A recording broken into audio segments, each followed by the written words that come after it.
شيخ صالح، مما لا شك فيه أن الشباب بما عندهم من حماسة وعاطفة جياشة هم الهدف الأول لهذه الجماعات المنحرفة والمتشددة. ماذا تنصحون من هذا المنبر الشباب لجهة الحذر من هذه الجماعات المغرضة والتكفيرية؟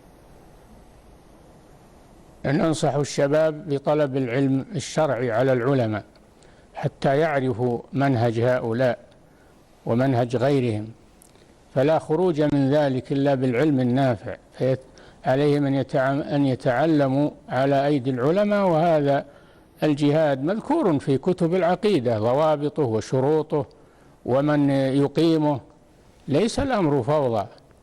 والشباب لا شك أنهم عرضة للمضللين وأصحاب الأفكار الهدامة، لأن الشباب عندهم حماس وعندهم عاطفة وتأثر، وليس عندهم حكمة ومعرفة بالأمور، فعليهم أن يرجعوا إلى أهل العلم، وعليهم أن يلزموا السمع والطاعة لولي الأمر.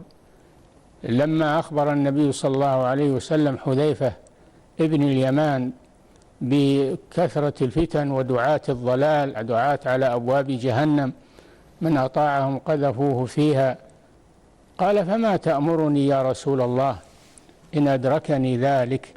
قال: تلزم جماعة المسلمين وإمامهم، لأن هذا منجاة من هذه الفتن، لزوم الجماعة والسمع والطاعة. قد قال صلى الله عليه وسلم: فإنه من يعش منكم فسيرى اختلافا كثيرا، فعليكم بسنتي وسنة الخلفاء. لما طلبوا منه الوصية قالوا كأنها وصية مودع، فأوصنا يا رسول الله. قال: أوصيكم بتقوى الله والسمع والطاعة، وإن تأمر عليكم عبد فإنه من يعش منكم فسيرى اختلافا كثيرا، فعليكم بسنتي وسنة الخلفاء الراشدين المهديين من بعدي، تمسكوا بها وعضوا عليها بالنواجذ، فلا نجاة إلا بلزوم جماعة المسلمين وإمام المسلمين ولزوم الكتاب والسنة.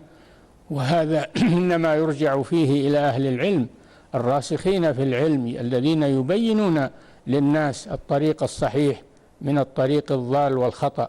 نعم.